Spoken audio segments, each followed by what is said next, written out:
ഒരു കാര്യം ചെയ്യാം, അദ്ദേഹത്തിന്റെ ഒരു വീഡിയോ കാണിച്ചു തരാം. ഇദ്ദേഹത്തിന്റെ വീഡിയോ കാണിച്ചു ഒരു കാര്യം ചെയ്യാം, താങ്കളുടെ ഒരു വീഡിയോ ഞാൻ കാണിച്ചു കൊടുക്കാം. അപ്പൊ ഇദ്ദേഹത്തിനെ കുറിച്ച് ഒരു ധാരണ ഉണ്ടാവും. ഇത് വല്ലാത്തൊരു കാഴ്ചയാണ്. ആ, കൊറോണ ദേവിയായിട്ട് അമ്മ നിൽക്കുവാണ് ഇപ്പൊ. ഇതാണ് കൊറോണ ദേവിയുടെ രൂപവും ഭാവവും അല്ല. പുറത്തിറങ്ങിയിട്ടുണ്ട്. ഇതെല്ലാം വയറ്റിപ്പഴപ്പ്, ഇതൊക്കെ വയറ്റിപ്പഴപ്പ്. ഞങ്ങള് ശാസ്ത്രം പഠിച്ചവര്. ഇതിനെ വെച്ച് നമ്മളെയൊക്കെ എങ്ങനെയാ കമ്പയർ ചെയ്യാ? ഒരു സെക്കൻഡ്, അത് വീഡിയോ പ്ലേ ചെയ്തിരിക്കാം. ഒരു ഭയങ്കരമായിട്ടുള്ള അത്ഭുതസിദ്ധിയുള്ള മനുഷ്യനാണ്. ക്യാൻസർ, കിഡ്നി പ്രോബ്ലംസ്, അപ്പൊ കട്ട കെട്ടിയേക്കുന്നില്ലേ, അവിടെയാണ് പ്രേതത്തെ കൊണ്ട് തളയ്ക്കുന്നത്. ആ കൊച്ചിന് കണ്ണിന് പ്രശ്നമാണ്. അങ്ങോട്ട് പോയിട്ടുണ്ട് കേട്ടോ.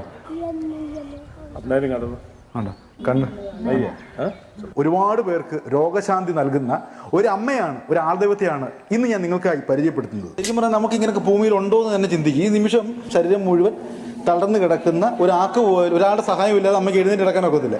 ഇനിയാണ് യഥാർത്ഥത്തിലുള്ള അതിശയം നടക്കുന്നത്. അമ്മയുടെ ശരീരത്തിലേക്ക് മാതാവ് വരികയാണ്. മാതാവ് വരുമ്പോഴത്തേക്ക് അമ്മ മറ്റൊരാൾക്ക് മാറി ആ ദേവാലയത്തിലേക്ക് ചെല്ലും.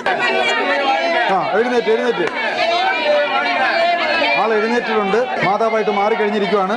അപ്പം നമ്മൾ കുറച്ച് മുമ്പ് കിടന്നിരുന്ന ആള് മാതാവായിട്ട് മാറിയിരിക്കുവാണ്, എഴുന്നേറ്റിട്ടുണ്ട്. അതിന്റെ മേളിലേക്ക് നോക്കുന്നത് എന്തിനാ? മേളിലേക്ക് എന്തിനാ നോക്കുന്നത്? അയ്യോ, രക്തം വരുന്നു കേട്ടോ, വായിക്കൂടെ രക്തം വരുന്നുണ്ട്. യേശുവിന്റെ കാര്യം പറയുന്നത് ഇപ്പൊ. അതെ അമ്മ, പിന്നെന്തിനാണ് അതിൽ കൈവച്ചേ? അതറിയില്ല. എന്റെ